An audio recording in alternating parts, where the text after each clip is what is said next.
Hey, I'm Skyler House. I'm out here in the beautiful Nevada desert, and this is my Honda CRF450 Rally. I'll give you a look at some of the key features, but this bike and the project started back in 2013, and this new updated version is the first time they've updated it since. It's got a simplified design compared to the older model. It's a lot lighter, much easier to ride out here in the dunes. Gives it a lot more maneuverability and yeah, easy to ride considering how big of a bike it might be. It's got 5% more power. It's really strong power through all of the gears. The Showa suspension is really nice. So I'll give you a look at some of the key features which makes a rally bike differ from, say, an irregular enduro bike or a motocross bike. First and foremost is the tanks. The tanks have a redesign too. That gives the weight a little bit more centrally located. We have a split front tank and then one rear tank. And then I can switch between those two. We carry roughly 34 liters of fuel on the bike. And we have these little indications here to show our fuel level. We have this on the front and the rear tanks.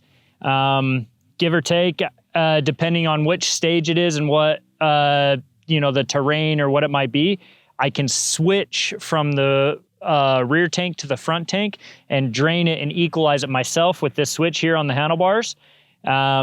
This one literally just goes from front tank to rear tank, easy as that. And there's two different fuel pumps that it can cycle through. Just to stay up here, this is my button cluster, and what all this does is just it just controls all of my roadbook equipment. So these buttons here would bump my odometer, which would be on this side. And then all of the rest of the buttons over here control my backup unit. And you can see I can switch from distance to speed to time. And then here I have the same buttons too that I can bump this, and you can see I can change the distance. And the reason for that is if we blow a corner or if we're not 100% matched up to the roadbook, I can sit here and adjust it, make sure I'm 100% matched on, and that way I'm not gonna get lost in the future. So the other key feature here is normally right here on the handlebars, we'd have what you would call an ERTF unit. And that controls more or less the rest of the equipment. What that holds is our speed zones, our waypoints, and all of the things that would track us. And also for safety, it beeps at us for the double and triple cautions, or if an amateur rider is getting overtaken by a truck or a car, it alerts them that someone's near them. Or if someone is crashed on the backside of the dune, this will alert us so we don't come over and run into someone. So it's actually a really cool unit that we have here, and that kind of controls all of our navigation and safety.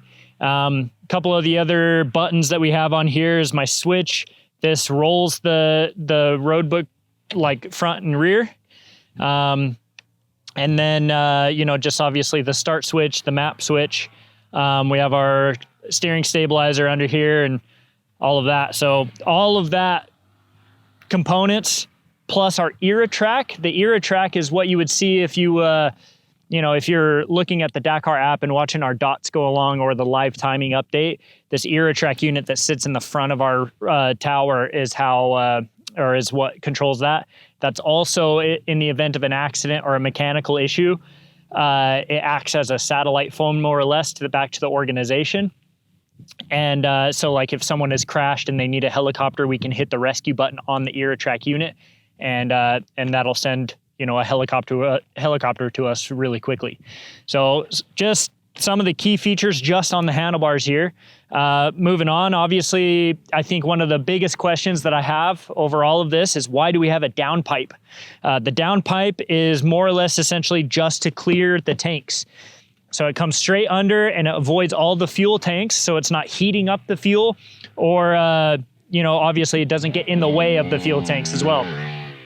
So the downpipe too also adds a little bit of extra horsepower. So not just necessarily for function, but it actually adds more power there. One key feature that I have on my bike is I have these little tank pads.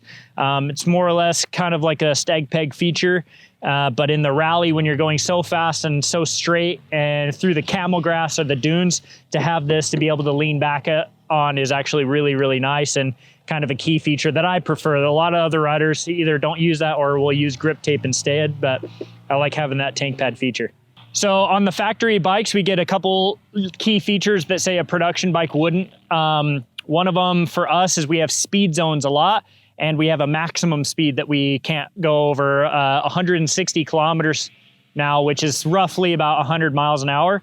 And so we have a speed limiter on our bike now, so it prevents us from overspeeding in small speed zones or that maximum speed at 100 miles an hour.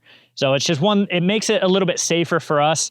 The speed zone is actually kind of a double-edged sword, because if you don't have the speed limiter, then you're focused more on not speeding rather than focused on the terrain in front of you.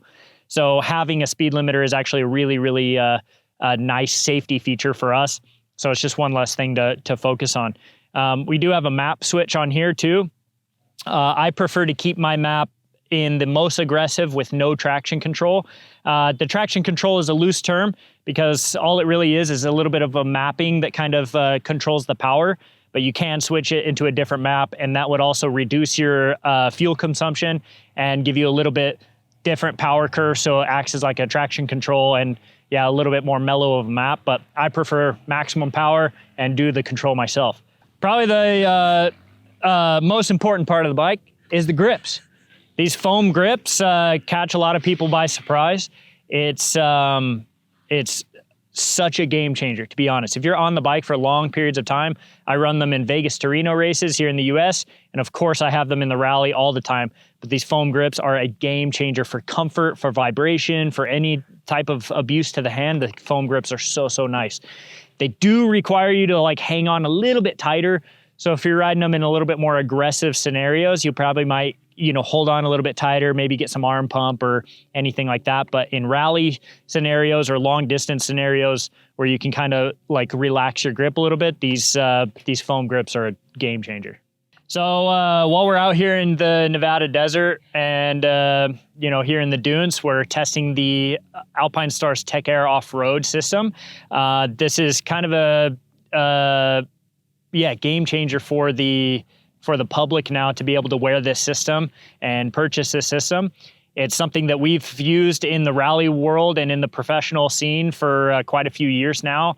And it's something that I swear by. It's something that, not to my intention, have tested thoroughly with some crashes, most notably my latest crash in Morocco, which had an impact of about 25 Gs.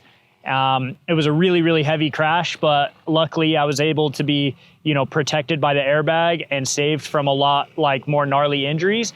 That made it possible for me to go to Dakar less than 3 months after. So the Tech Air off-road airbag system is something that I always wear when I'm on the rally bike or doing any type of riding at speed, any type of road riding or anything like that. It's a piece of safety equipment similar to like my helmet and my boots now that I'll just wear all the time. Yeah, so recapping on a very successful start to the year with Monster Energy Honda Rally Team. Ricky Brabeck came away with the win, and Adrian Van Beveren in third place. Super awesome to have two Hondas on the podium, and also with Nacho bringing up a solid result with some adversity out there too. I unfortunately had a little bit of a technical issue on stage 6 right at the start of the chrono stage that took me out of the race.